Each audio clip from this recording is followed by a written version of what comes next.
얼마 안 되네. 네, 하루에 없으실게요. 하나,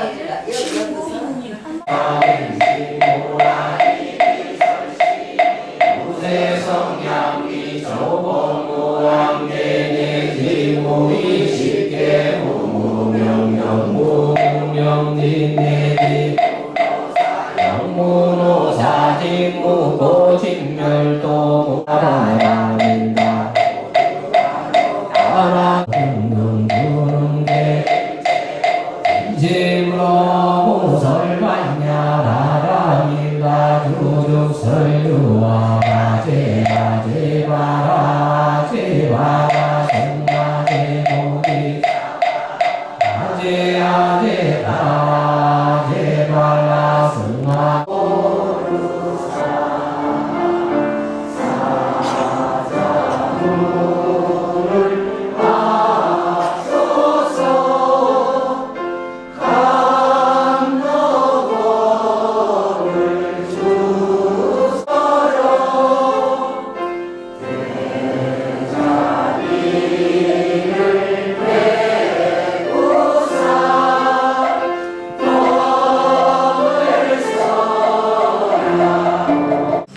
김천 육식지사 노건 큰스님을 은사로 출가득도 하시어 대한민국 공군 군종감, 대한민국 조계종 직지사 연수원장, 보람의 법당 창건 및 주지, 육해공군 법사단 단장, 한국불교 전국법사연합회 부회장을 역임하셨으며 현재 동작고 청안사 주지 스님으로 주석하고 계십니다. 모두 불자 여러분들께서는 큰 박수로 스님을 환영해 주시기 바랍니다.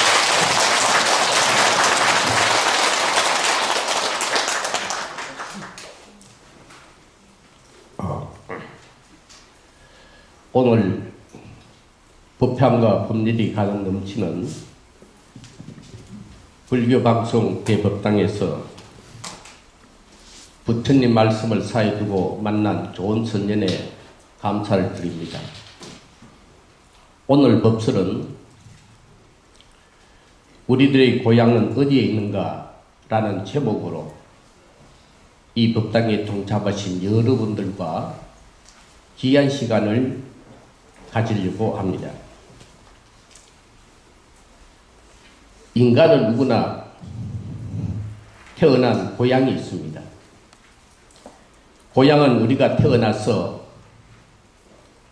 우리들의 꿈을 가꾸고 키우면서 자라는 것을 우리들은 고향이라고 말하고 있습니다. 고향을 떠나 객지에서 생활하는 많은 사람들은 기회가 있으면 나를 낳아 키워주신 부모님과 형제와 가족이 있는 고향으로 가고 싶어하는 본능이 있고 또 좀 되면은 자기가 태어난 곳으로 돌아오려는 기소 본능이 있다고 합니다. 부처님께서 우리 중생들을 위해 간절히 말씀해 주신 경에 보면은 사람들의 고향은 세 가지로 분류하고 있습니다. 첫째 고향은 혈연의 고향입니다. 피혈자 있는 연자 혈연의 고향입니다. 나를 낳아 키워주신 부모님과 내 형제 그리고 가족이 있는 그곳을 우리는 혈연의 고향이라고 부릅니다. 우리들은 시간의 여유가 있을 때나 또 마음이 답답하고 마음이 괴로울 때 내 부모님과 내 형제가 있는 혈연의 고향에 가서 쉬고 싶어하고 또 거기에 가서 피를 나눈 많은 사람들과 정을 나누고 싶어하는 것이 우리 인간들의 아름다운 피를 나눈 정이라고 하겠습니다. 둘째 고향은 지연의 고향입니다. 땅짓자 인연연자 혹은 헐거의 고향이라고도 우리들은 이야기를 하고 있습니다. 우리들의 꿈을 키우고 꿈을 가꾸면서 자라난 것을 우리는 지연의 고향이라고 말하고 있습니다.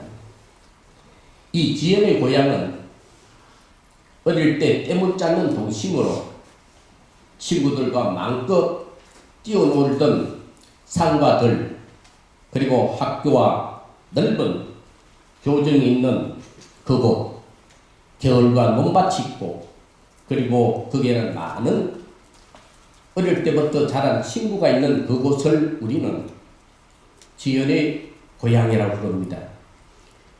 그리고 우리의 고향은 아마 4달쯤 되면은 복사꽃과 살구꽃이 피는 옛날에 우리들이 자랐던 그곳을 우리는 땅짓자, 인연인자, 지연의 고향이라고 일러줍니다.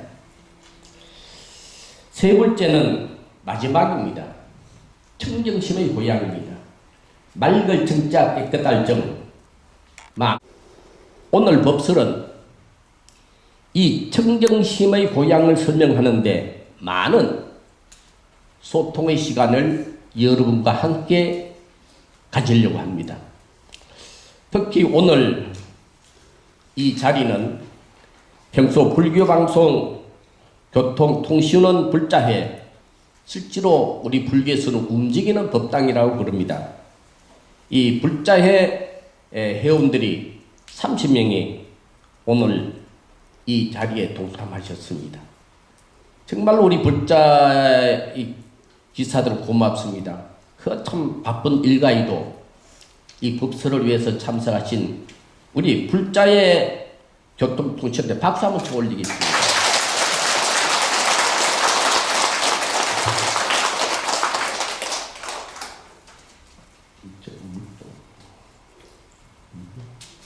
이 청정심의 보배스러운 고향이 바로 이 청정심의 고향입니다.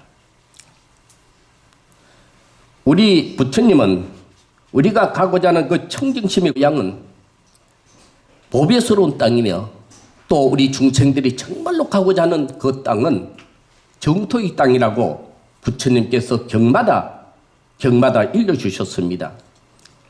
그런데 우리 이 사바세계에 사는 우리 중생들이 그 세계에 가고자 하는 간절한 발언을 하고 있으면서도 이 맑고 향기로운 이 청정심에 모두 가기를 원하면서도 태어나지를 못하는 것은 우리 중생들이 염심의 세계에 살면서 서로 미워하고 서로 질투하고 서로 거짓말로 이간질하고 살생이 가득 넘치는 때묻고 병든 물든 염심의 세계에 머물고 있는 그 이유를 부처님께서는 힘주어 우리들한테 말씀해 주셨습니다. 우리 중생들이 분노와 탐욕과 어리석음을 이 자가제요, 이 사바세계에 사는 중생들이 삼독을 자기 집에 스스로 제물로 삼고 또 이망신본이라 이 삼독을 스스로 마음의 보배를 삼기 때문에 우리 중생들은 저 가고자 하는 청정심의 세계에 가지를 못하고 이 사바세계에서 고통과 괴로움을 받고 있다는 사실을 부처님이 49년 동안 부처님이 설하신 경 가운데 가장 꽃 가운데 꽃이라고 하는 함경에 보면은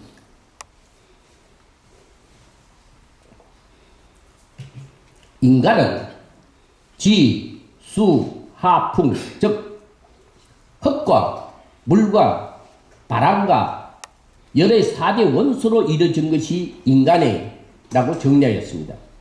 더욱더 쉽게 이야기하자면은 지수화풍 4대로 모인 것이 인간의 생이요, 지수화풍 4대로 모이는 것이 흩어지는 것이 인간의 죽음이라고 이야기를 했습니다.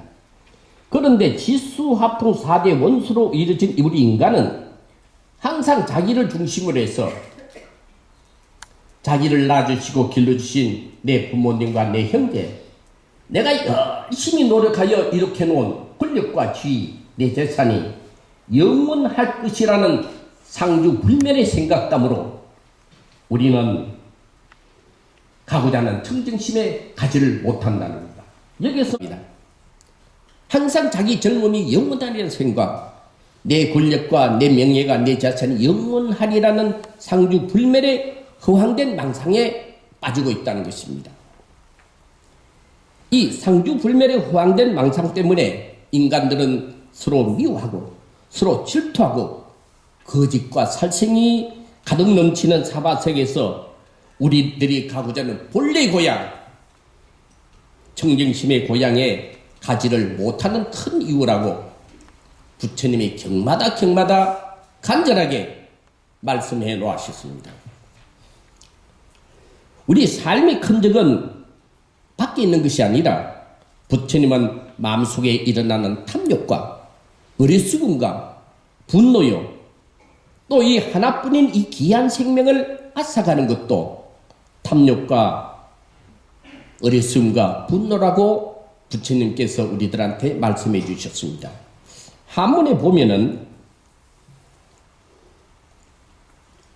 일어나게 되면은 100가지 장의 문이 크게 열린다는 것입니다.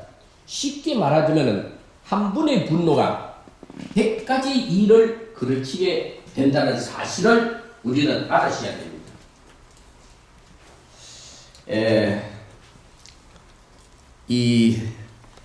저는 열심히 지금 강의를 하는데 잠자는 사람은 밤에 고수톱을 했는데 왜 잠을 자는지 모르겠어요. 이 염라대왕이 제일 좋아하는 거 다른 사람한테 가르쳐 주지 마시오. 토끼 조계사 신도한테. 염라대왕이 좋아하는 게 있는데요. 스님이 법문을 할 때 좋은 사람을 좋아해요. 여러분 가만히 보면은 병원에서 눈 감고 뜨지 못하면 죽잖아요. 그러니까 이 귀한 이 환경에 와서 이 스님은 열심히 하겠지만 그래도 오늘만은 참아야 안 되겠나. 자, 고개를 한번 돌려봅시다. 이렇게. 예. 정말로 이렇게 돌려도 잠이 자면은 뭐 죽어야 돼. 자, 이제 잠 깨기 위해서 넘어갑니다. 자, 하면은 심장병입니다. 그런데 이 고양이한테 심장병을 예방하는 시간만 있으면 밖에 나와서 쥐를 한두 마리를 잡아먹어야 오랫동안 심장병을 죽지 않고 자기 생명을 연장한다는 것입니다. 그런데 쥐 입장에서 보면은 제일 원수가 고양이입니다. 수십 년을 통한 선후배들이, 부모들이, 선조들이 예고의 적한테 죽지 않고 많은 분의 숫자가 고양이한테 죽었다는 사실을 쥐는 알았습니다. 그래서 또 이 쥐는 뭐냐? 그러니까 죽는다는 겁니다. 그런데 이 쥐는 고양이가 제일 겁내는 놈이 있다. 쥐약을 묻고 죽는 쥐를 제일 겁내하니 내가 한번 용감하게 쥐약을 물고 고양이한테 한번 덤벼들어야 되겠다 하고 마을로 배회하는데 쥐를 이제 발견한 거거든요. 고양이가.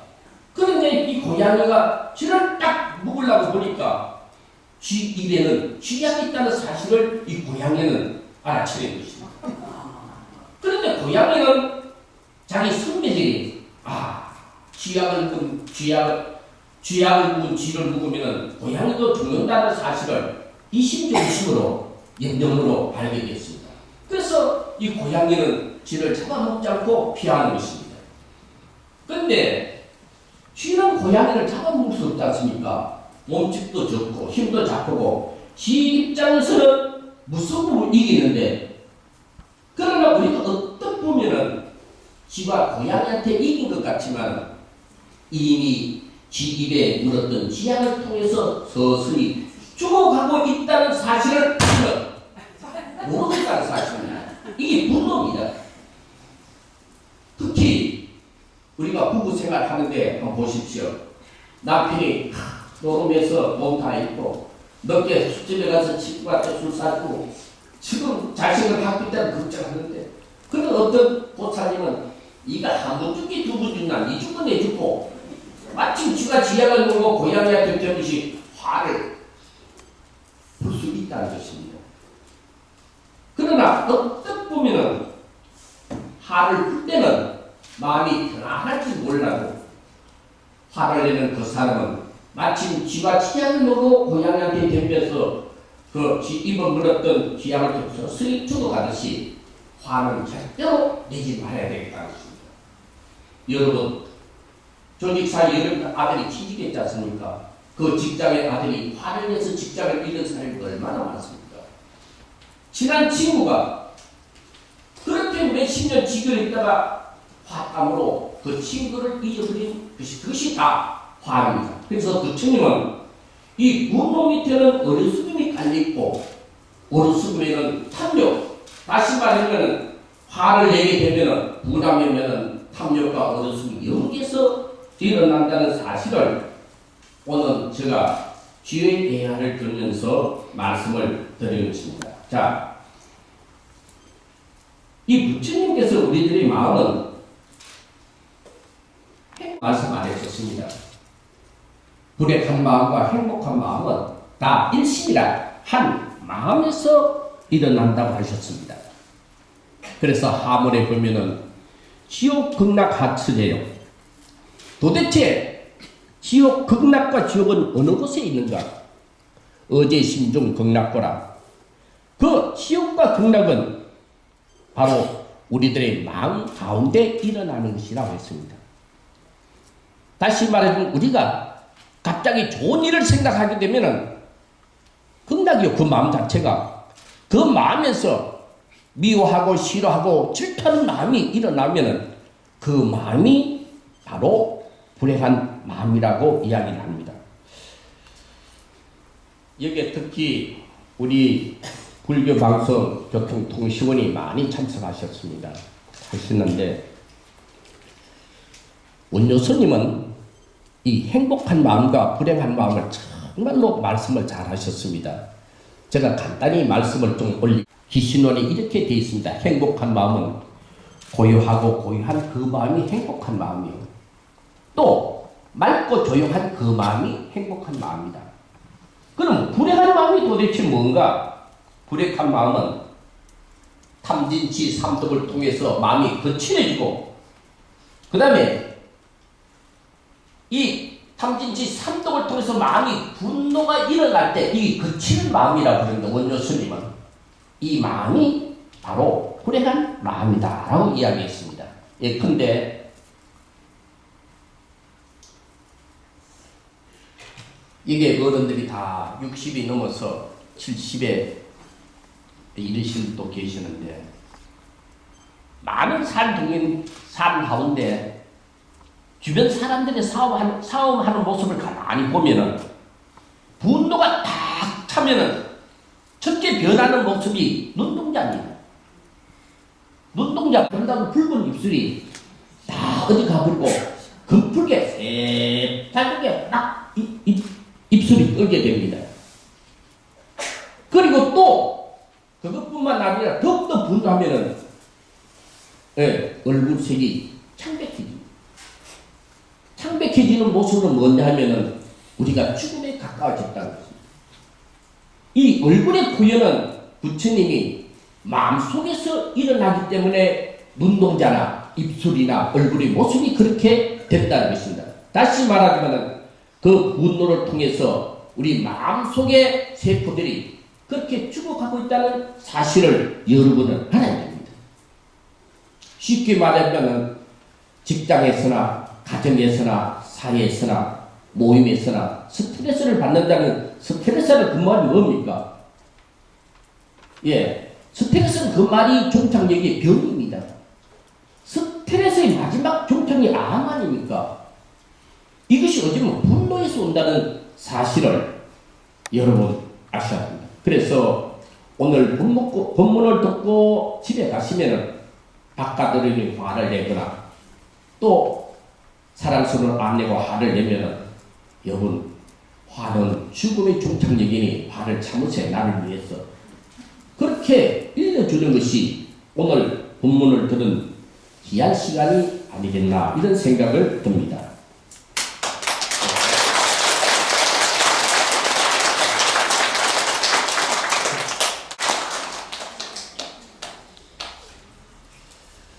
우리가 모르는 비밀이 비밀이 하나 있는데 그것은 우리가 이 땅에 살다가 언제 죽는다는 사실을 모르고 있다는 비밀입니다.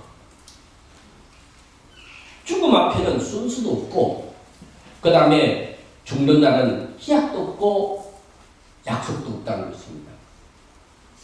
여러분이 가만히 보면은 우리를 낳아주시고 길러신 부모님이 그 어떤 가정에는 그 부모가 자식을 먼저 예의는 가정도 있고 어떤 가정에는 형이 동생을 먼저 예의는 가정이 있습니다. 이 죽는다는 사실은 순서가 없습니다. 염라당이 먼저 부르면은 가야 됩니다. 둘째, 죽는 날은 희약이 없습니다. 만일은 한 달 남은 한 달은 정말로 좋은 일을 하고 죽으리라 생각하십니다. 제23대 사과를 한번 베푸지 못하신 뜻도 베풀고 찾아보지 못한 부모님, 각 부모님한테 가고 돌아가신 부모가 산소에 가시다도 꽃이라도 한 송이 올리는 것이 죽음을 약속받은 우리들의 기약일 것입니다. 그런데 우리 인간은 천년만년 사는 것이라고 후황된 생각을 하기 때문에 우리는 그런 좋은 나를 기약 못 만난다는 것입니다. 그리고 이 죽음은 돈이 많다고 해서 피하는 것도 아니고 권력이 있다고 해서 피하는 게 아닙니다. 여러분 한번 보시오. 권력을 가지고 나라를 움직였던 많은 대통령도 독재자 히틀러도 그 자리에 두고 다 갔다는 사실을 여러분이 기억할 것입니다. 여러분 역대 대통령이 연좌장이 부르면 그 많은 비서 하나를 가지고 갑니까? 예, 현대 암흑의 정 회장이 현대차 그 많은 거 몇 대를 가져갔습니까? 압구정동에 그 좋은 아파트 몇 채를 가져갔습니까? 삼성의 이 회장님 설탕 몇 포대를 가져갔습니까? 다 그 자리에 두고 가는 것이 바로 부처님이 우리들한테 가르치는 무상과 무한이라는 것을 우리들은 생각해 주셔야 됩니다. 자, 했던 주치 하나가 텔레비에 인터뷰를 하려고 봤는데요. 김일성 건강연구원이 따로 있다는 겁니다. 그 연구원 속에 의사가 120명이라는 겁니다. 머리카락 연구 담당, 눈동자 연구 담당, 숨쉬는 연구 담당, 내세관 연구 담당 이렇게 쭉 해가지고 그렇게 있어도 82를 못 살았습니다. 그 다음 아버지의 연구실을 건강 연구실을 이어가던 김정일이는 더 못 살았습니다. 68세 돌아가셨지 않습니까? 권력으로 의사로 돈으로 있어도 우리 생명은 연장할 수 없습니다. 그런데 그 의사가 진단을 합니다. 아버지인 김일성은 왜 저렇게 82까지 연계했느냐? 아버지는 우리나라 한식의 음식을 좋아한다는 겁니다. 자기 아들 김정일은 왜 저렇게 빨리 죽었느냐? 예, 미국식 스테이크, 상어, 알 이런 고기를 좋아하기 때문에 예, 빨리 간다는 겁니다. 그래서 여러분들이 남편이 미우면 스테이크를 주고 사랑스러우면 집에 가서 채소를 많이 줘야 된다. 다른 데 안 주지 맙시다. 또 자기가 죽지 않는다는 착각을 가지고 있다는 이 병적인 행성입니다. 그런데 사람은 누구나 죽을 수밖에 없는 태어날 때부터 예 생적 사아닙니까? 태어나면 죽음을 약속받고 나옵니다.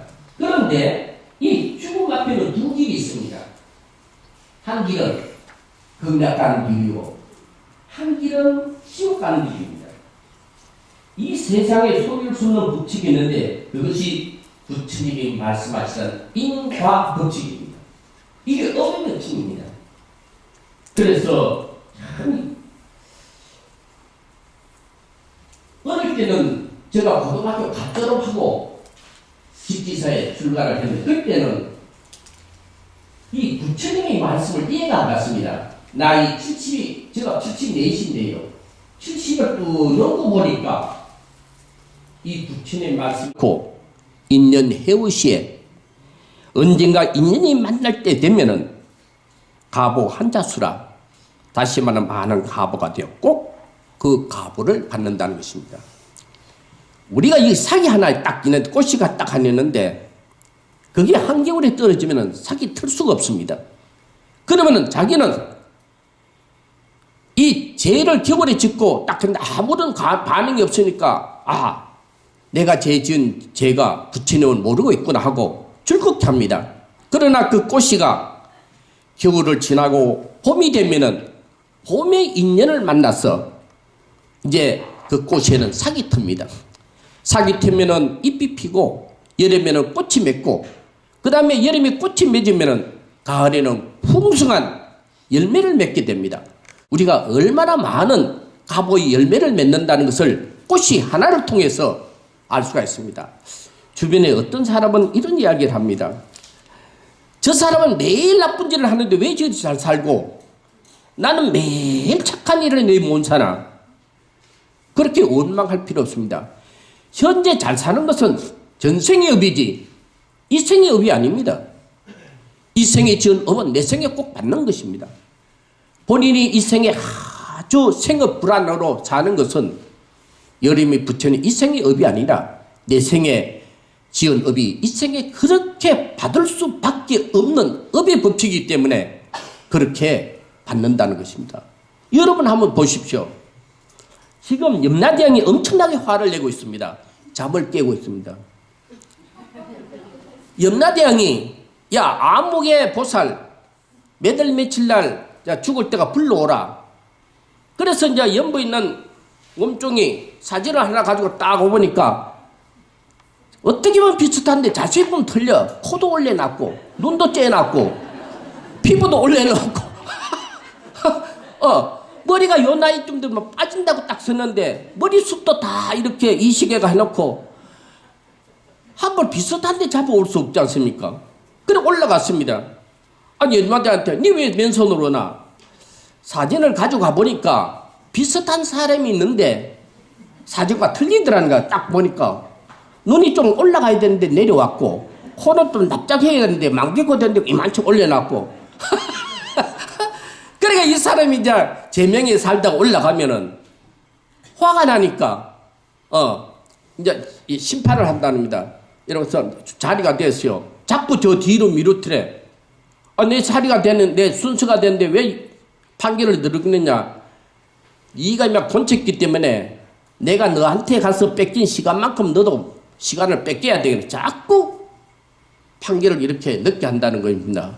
그래서 될신대로 아이고 이거 성형외과 의사한테 내가 맞아 죽겠는데 예, 그것은 내가 시간을 이렇게 잠을 깨게 해서 자 지금까지는 우리가 가고자 하는 청정심의 세계 갈 수 없는 이유를 말씀드렸습니다. 이유는 탐진치 삼독담으로 우리 중생들이 간절히 바라던 저 청정심의 세계는 서로 미워하고 질투하고 그 다음에 시기하고 그런 것 때문에 우리는 가지를 못했다. 그러면은 그런 것 때문에 가지를 못하면 갈 수 있는 방법이 있을 것이다. 예, 이거 꼭 적어 놓으십시오. 갈 수 있는 방법을 지금부터 말씀을 드릴까 합니다. 어느 날 부처님께서 기원정사에 계실 때 부처님을 오랫동안 모시고 다녔던 아람존자가 부처님께 다가서서 합장한구라야 부처님한테 두 손을 모으고 예의를 다 한 후에 평소에 걸치는 이 가사를 오른쪽 어깨로 둘러매고 우슬 착지하여 오른쪽 무릎을 땅에 딱 대고 부처님한테 묻기로는 부처님께서 말씀하신 고향 청정심의 세계가 있다면 그 세계를 갈 수 있는 방법을 말씀해 주십시오 라고 아람존자가 간절한 마음으로 부처님한테 여쭙습니다. 그때 부처님께서 선제로 알아나 너는 지금 중생의 고심을 대신해 잘 물어놓으라. 다시 말하자면 고향 청정심의 세계는 첫째 가고자 하는 간절한 원력이 있어야 되고 원할 원자 심령자입니다. 둘째 청정심의 세계는 뜨거운 믿음이 있어야 되고, 셋째는 변함없는 진실한 기도가 있어야 되고, 넷째로는 아름다운 반야 지혜가 있어야만이 가름빙가가 날고 만다라꽃이 피면 칠보영 끝으로 담당된 우리 가고자 하는 보배스러운 정토의 세계를 갈 수 있다고 일러주었습니다. 다시 말하자면 원력과 믿음과 기도와 반야가 지혜 아닙니까? 지혜를 네 바퀴가 다니는 순례를 타야만이 갈 수 있다고 말씀하셨습니다. 나머지 10분의 시간은 이것을 설명하는데 다 할애를 하려고 합니다. 자, 우리 박수 치는 법인데요. 조계사 신도들 박수를 칠 때 이리 치더라고. 이리 치면 안 되고요. 보통 이리 쳐야 못 칩니다. 예. 그 다음에 손가락 이래면은 안 됩니다. 우리 불교 신자는 손가락은 모으지 않습니까? 합장하는 것이 연꽃이 맺다는 뜻입니다. 그것이. 이렇게 하면 연꽃이 핀다는 뜻입니다. 이렇게. 이렇게 쳐야 됩니다. 원은 원할원자 힘력자입니다. 여기서 원은 희망이요, 꿈이요, 소원이요, 바람입니다. 여기 힘력자는 이게 뭐냐? 이것은 우리 원을 이루는 힘입니다. 다시 말하면 원과 힘이 복합입니다. 한 단어가 아니라 명사가 아니라 복합입니다. 원함과 힘이 같이 있습니다. 실제 말하는 원력은 무엇을 하고자 하는 실천적 계획이 원력인 것입니다. 사람이 그 모습이 꽃보다 더 아름답고 천진한 어린이의 웃음보다 더 아름답다고 부처님께서 말씀하셨습니다. 그래서 이 부처님한테 두 손을 모으는 것은 대체적으로 세 가지로 우리가 분류할 수 있습니다. 첫째, 무엇을 이루고자 하는 간절한 바람이요. 둘째는 성불을 하고자 하는 뜨거운 소원이요. 세 번째는 자기 자신과 가족을 위해 꼭 이루고자 하는 소원을 우리는 원력이라고 하는 것이다. 그래서 이 원력은 아름다운 꿈이요, 희망이요, 바람입니다. 이것을 부처님은 한마디로 정리했습니다. 원력은 생보리심이라. 다시 말해주면 보리심을 일으키는, 다시 말해 이 보리심은 뭡니까? 부처님의 진리, 이 차 안에서 피안으로 갈 수밖에 없는 아름다운 마음이 보리심 아닙니까? 이 보리심입니다.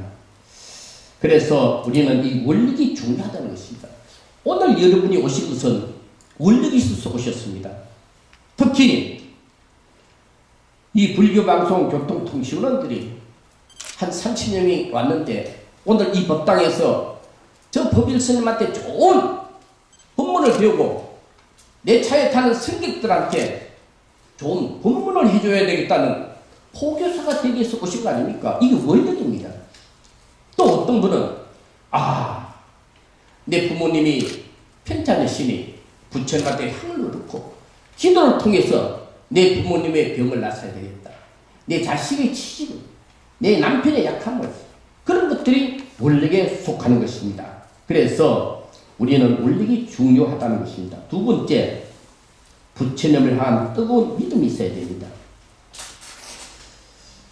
이게 정말로 어느 신앙 종교마다 다 이 신심이 있는데요. 믿음이 있는데 이 불교에서는 믿음은 일반 종교에서 말하는 믿음과 차이가 많습니다. 설명하는 스님도 잘 모릅니다. 이게 믿음은 신심입니다. 믿을 진짜, 마음 진짜.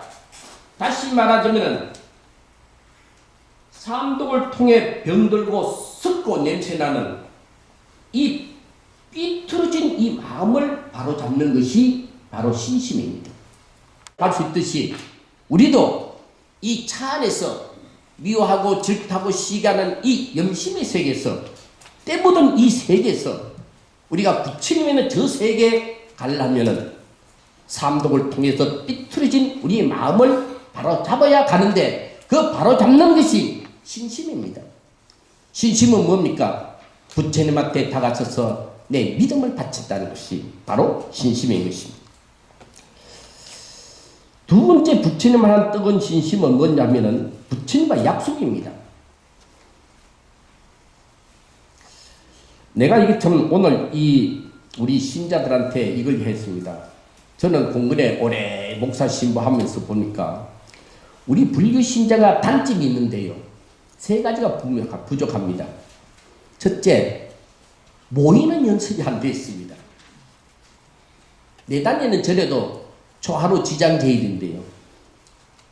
한 달에 2번 오는 그 사람은 정말로 우리 절에 내가 동상을 하나 거꾸로 세워놓으려고 그럽니다.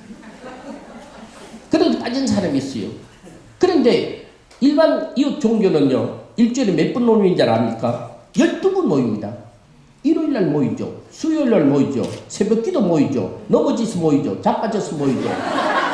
집 팔았다고 모이죠. 집 샀다 모이죠. 생일이 모이죠. 이 뭡니까 이게?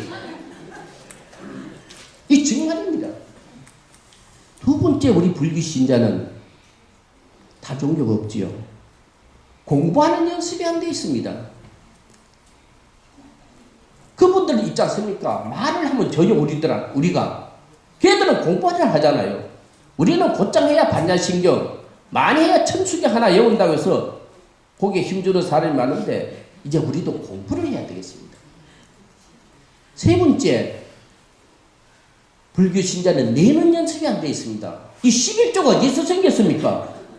십시일반 불교에서 생겼습니다. 박수 쳐봐요.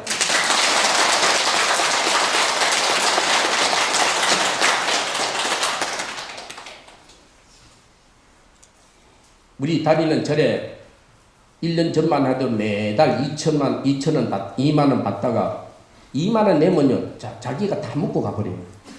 과일 사가가지고 떡 사죠. 스님한테 연불해 주려고 그러죠. 예. 작년부터 10,000원 더 올렸는데 10,000원 더 주면서 고기를 한 번만 까딱 하면 알아요. 3번, 4번 왜 올렸는지 모르겠다고. 그래도 고마워요. 이런 사람도 왔어 이러니까. 다 종교는 100만 원 다는 사람이 얼마나 넣는지 우리 확인해 봅시다. 예? 자, 수개년이 100만 원에 11조가 얼마입니까? 10만 원 아닙니까? 그리고 한 달에 몇 주입니까? 4주입니다. 10만 원 내고도 매주마다 가면은 연보돈이라는 게 있습니다. 아빠 1,000원, 엄마 1,000원, 아들 1,000원, 딸 1,000원. 그러면 1,000원, 4,000원이면 4, 4, 16, 16,000원이죠. 11만 6천원 아닙니까? 그것뿐입니까? 아빠 생일 현금, 엄마 생일 현금, 개 탔다 현금, 내 손자 유치원이었다 현금. 그래가지고 15만 6천원이었습니다.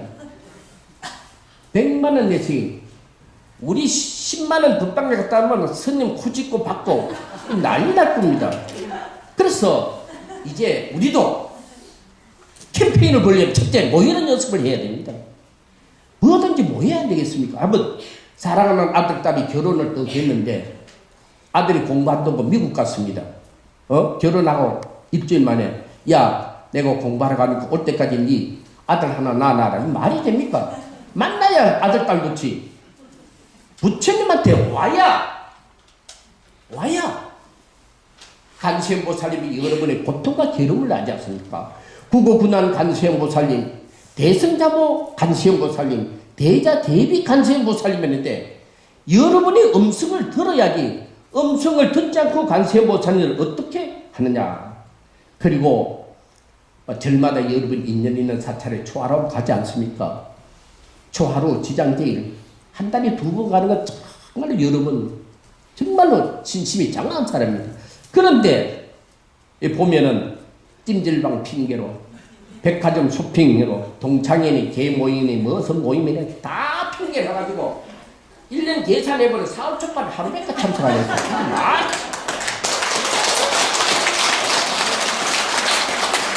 저 부처님 것도 문제야.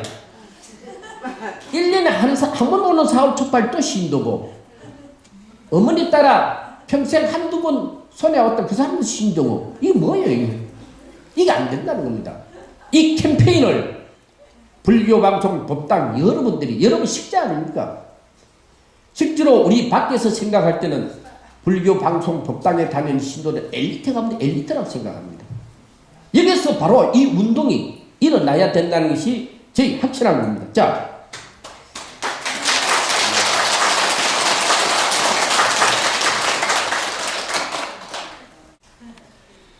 아무리 본인이 신심이 빈약하면은요, 변명이 많습니다.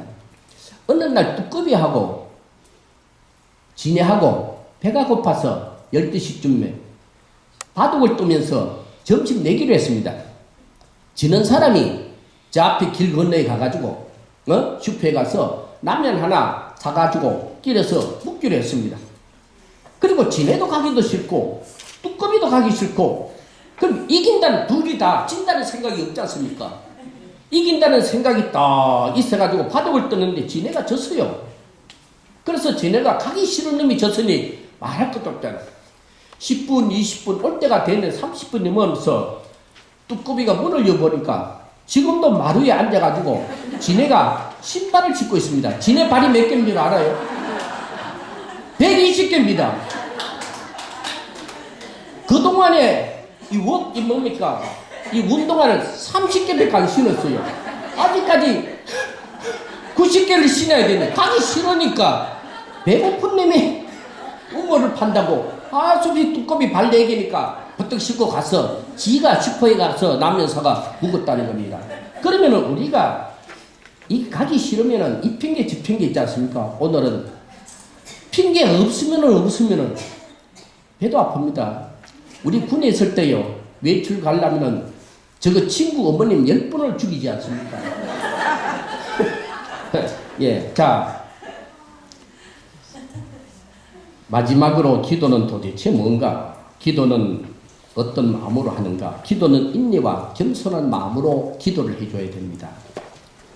우리가 절에 와서 기도하는 방법이 여러 개 있잖아요. 남편 사업을 위해서, 자식의 취직을 위해서, 부모님의 건강을 위해서 절에 와서 기도를 합니다. 모처럼 절에 한 번도 오지를 않다가 절에 와서 이제 기도를 하는데, 기도해서 집에 가서 며칠 후에 응답이 없으면은 막 부처님을 미워하고 스님을 원망하게 됩니다. 그렇게 하면 절대로 안 됩니다. 그래서 이 부처님이 이런 말씀하셨습니다.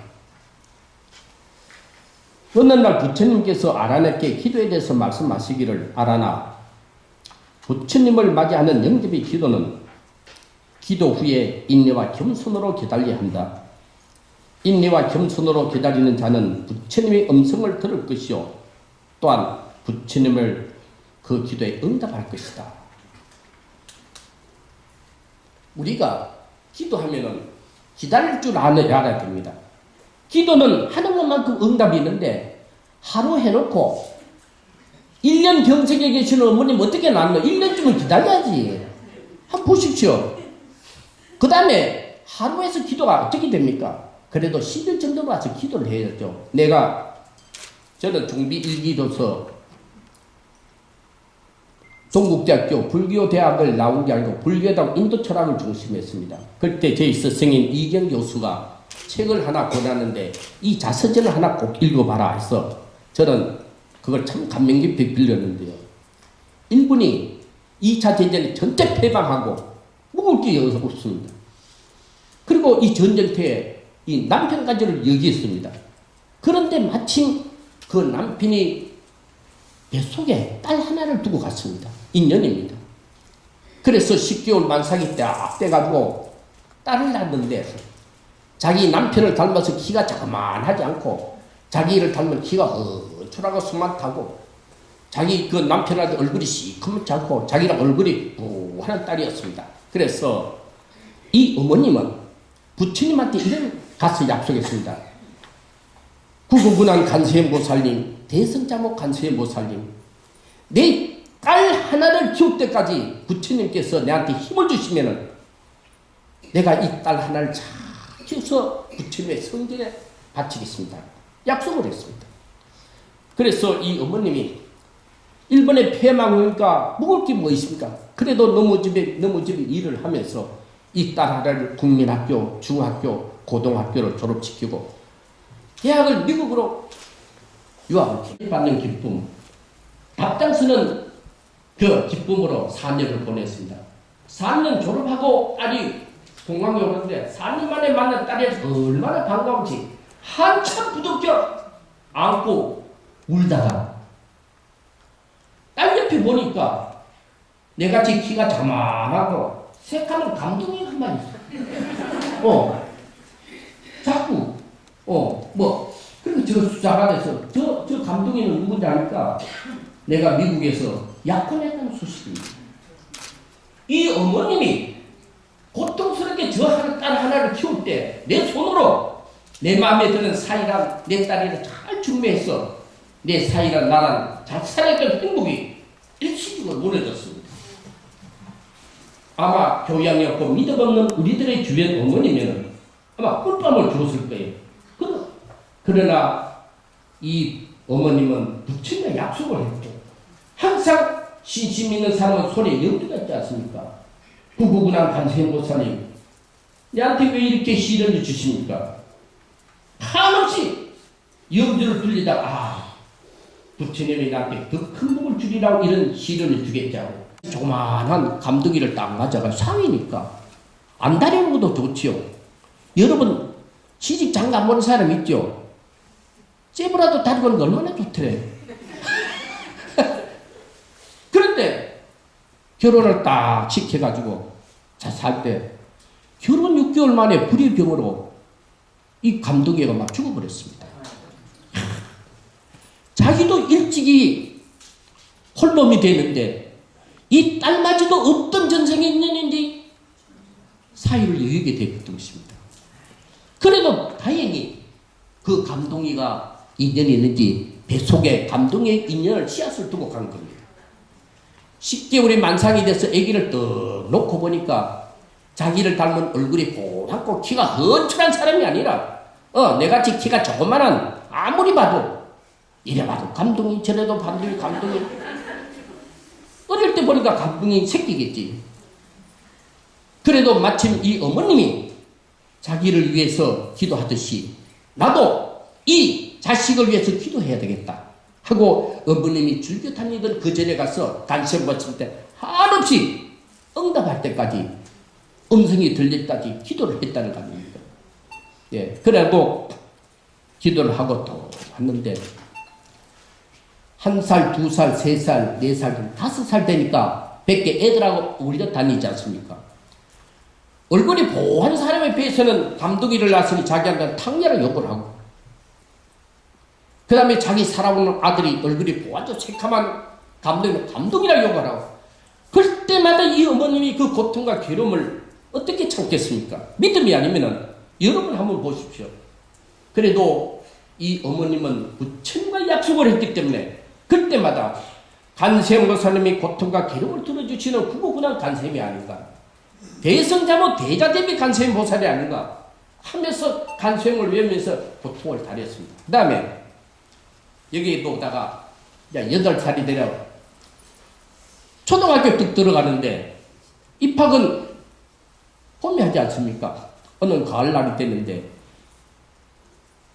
생각이 드는 겁니다. 오브젝티브가 시크입니다. 왜 해필이면은 다른 애들한테는 감동이라 하지 않고 내한테만 감동이라 할까 하고 옆에를 또리 가만히 보니 옆에는 얼굴이 보았는데 자기만 얼굴이 새까만 하하 여기에 뭐가 있구나. 평소에 감동이 할 때는 집에서는 이 새끼 흠쩍한 손으로 그 아들이 손을 탁 잡고 밖으로 나갑니다. 어느 가을날인데 넓은 벌판에 이르는데 그 벌판에 보니까 코스모스 꽃이 많이 폈습니다. 흰 코스모스, 노란 코스모스, 빨간 코스모스. 그러면서 이 어머님이 손을 놓으면서 마지막 이야기를 합니다. 내 사랑하는 감동아, 이 넓은 벌판을 봐라. 이 넓은 벌판에 많이 피고지는 코스모스 가운데 빨간 것은 빨간 그대로 아름답고 노란 것은 노란 그대로 아름답고 흰 것은 흰 그대로 아름답지 않느냐. 그러면서 이 어머님이 자기 앞에 핀 보라색 코스모스 한 송이를 딱 꺼내서 보입니다. 마치 영상에상에서 부처님이 연꽃을 탁 때 가슴이 웃듯이 탁. 그러면서 어머님이 다시 설명합니다. 내 사랑하는 감동아 봐라. 이 넓은 벌판에 피고지는 코스모스 가운데 노란 것은 노란 그대로, 흰 것은 흰 그대로 빨간 아름답지만 그러나 내가 이 들은 보라색 코스모스는 이 넓은 벌판에 많이 꽃보다가 천하지 않다. 귀한 것이다. 이 보라색 코스모스 왜 송이 끝이? 그러나 이 코스모스 보라색 코스모스 한 송이가 피고 싶어서 핀 것이 아니라 필 수밖에 없는 인연이기 때문에 핀 것이다. 이 부처님의 인가설입니다. 내가 너 어머니가 되는 것도 내가 스스로 너 어머니가 되고 싶어서 된 것도 아니고 너가 내 자식이 되고 싶은 것이 될 수밖에 없는 인연이기 때문에 된 것이다. 그러나 내 사랑하는 아들은 이 넓은 벌판에 많이 튀는 코스모스 빨간, 노란, 흰 코스모스같이 전하지 않고 이 한 송이 보라색 코스모스 아주 귀한 것이라고 이야기를 했습니다. 이 어머님이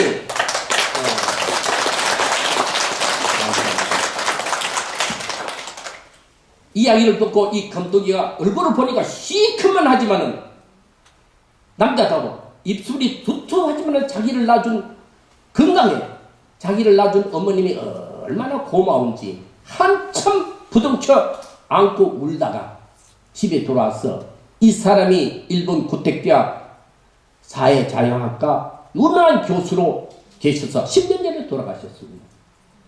이 사람이 마지막 자서전에 이런 이야기를 합니다. 어머님이 간세음보살을 기도해서 기다리지 못하고 인내로 겸손한 마음으로 기다리지 못하고 나를 검둥이라는 그 말이 듣기 싫어서 탕녀라는 그 말이 듣기 싫어서 나를 버렸을 때 어머니는 정말로 탕녀가 됐을 것이요 나는 거리의 고아가 됐을 것이다. 그러나 어머님은 부친과 약속, 인내, 응답이 있을 때까지 참고 기다렸기 때문에 내가 오늘 이렇게 서 있노라고 이야기했습니다. 그래서 여러분들도 기도는 바로 끝나는 것이 아니라 기다릴 줄 아는 신도가 되어야 됩니다. 시간이 다 돼서 잠깐 약속하겠습니다. 스님의 본문집에 이런 말이 있습니다. 소금은 짠맛을 빼면 소금이 아니고 설탕은 단맛을 빼면 설탕이 아니리라. 우리 절에 다니는 신도가 절에서 기도를 하지 않으면 그거는 신도가 아니리라. 다시 말하면 우리 신도는 기도의 중요성을 이 자리에 말씀해 주셨습니다. 그래서 우리 신도는 하루 일과가 기도에서부터 시작해서 기도를 끝내야 됩니다. 특히 여기 계시는 우리 노보살님들 이제까지 앞만 보고 살았지 않습니까? 이제 할 일이 뭐가 있습니까? 자식을 위해서 남편을 기도하는 일인데 한 남편 전에 자식 전에 한 1분 전에 일어나서 오늘 내 자식을 위해서 남편을 위해서 어떤 기도를 할 것인가? 그 다음에 내 남편이 건강 약하니 건강을 위해서 어떤 밥을 해드릴 것인가? 내 자식을 위해서 무슨 도시락을 해줄까? 이 자체가 기도입니다. 그 다음에 잠을 들 때 5분 늦게 드십시오. 늦게 되면은 내가 오늘 부처님한테 한 기도가 이거 잘 됐는가? 안 됐으면은 참여하고 내를 위해서 약속하는 것이 바로 불자의 도리다 하는 것입니다. 그래서 불자는 하루 일과는 기도로부터 시작해서 기도로 끝나는 것이 불자의 하루라는 것을 여러분 명심해 줘야겠습니다. 마지막으로 간단히 좀 전하겠습니다. 좀 설명할까 합니다. 지금 우리들은 눈에 보이는 세계에서 눈에 보이지 않는 세계로 가고 있습니다.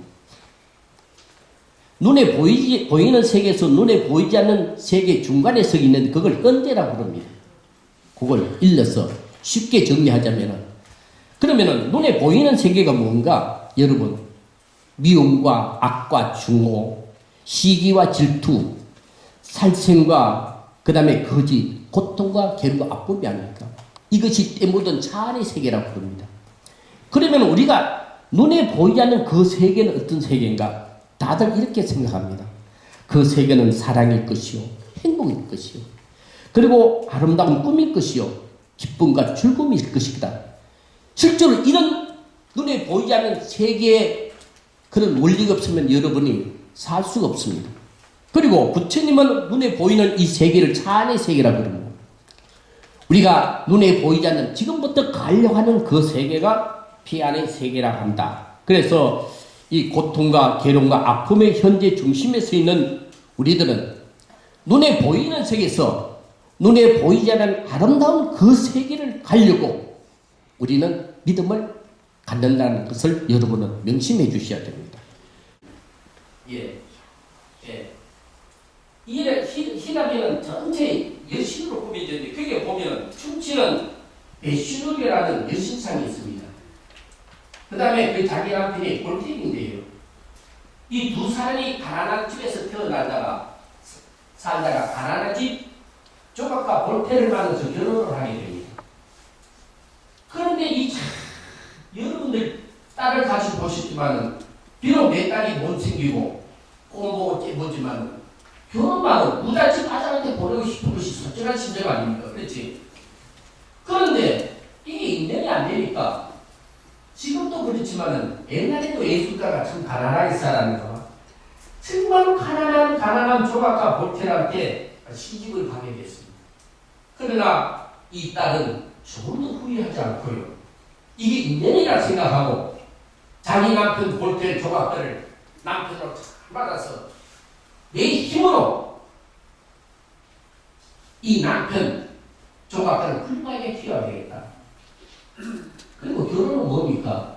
미완성인 남자와 미완성인 그리고 이 벨시로는 조금도 후회하지 않고 아침에 일찍 일어나면 너무 집에 일해서 빵 조각이 하나 딱 넣어오면 자기 남편 조각가에서 빵을 바칩니다. 그래서 그 남편은 오직 조각을 하는 일념으로 훌륭한 시랍을 대표하는 조각가가 되겠습니다. 부인이 아침에 일찍 일해서 빵 조각을 그거만 먹고 열심히 조각을 하는데 훌륭한 조각가가 되는 그 무렵에 자기 부인 벨시로는 빈혈로 길거리에 쓰러져 죽게 됩니다.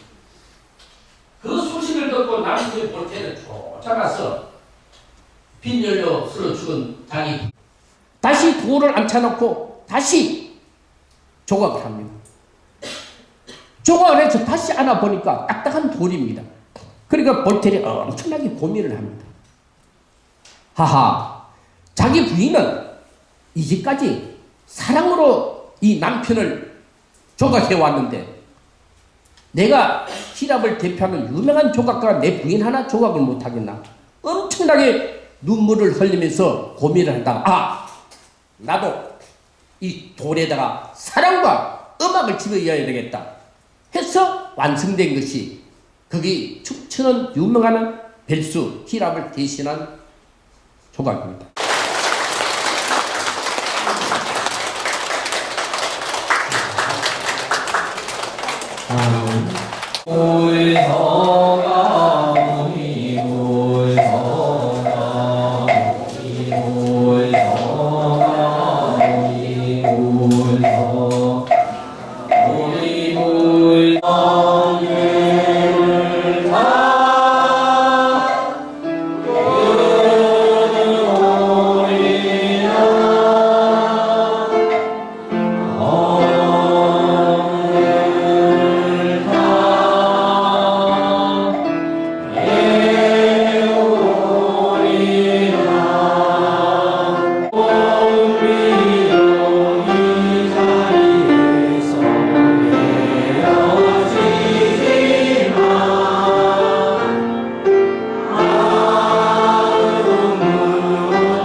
바다 안에 들어있는 거 그거 갔다 오셨을까요? 아 이렇게 다니다 보면 갔다 온데 또 가고 그러는 거죠. 아니요. 개인적으로는 갔다 오신 불 많이 나는데 거기 물이 찌면은 길이 돼 있어도 가고 물이 있으면 못 가네. 4월달에 그 서서 간호방문에다가 가서 네. 한 번은 언제 갚았어? 서산? 네, 서산 그 간호람을 해서 4월 28일 날 그거 맞는 거예요? 나중국 사람이야. 내가 봤을 때 주인 사장도 중국 사람이고. 자부 주고 누가 너 많어?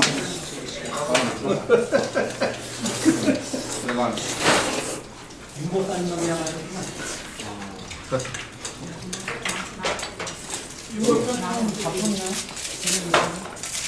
그럼 가서 싸먹어니?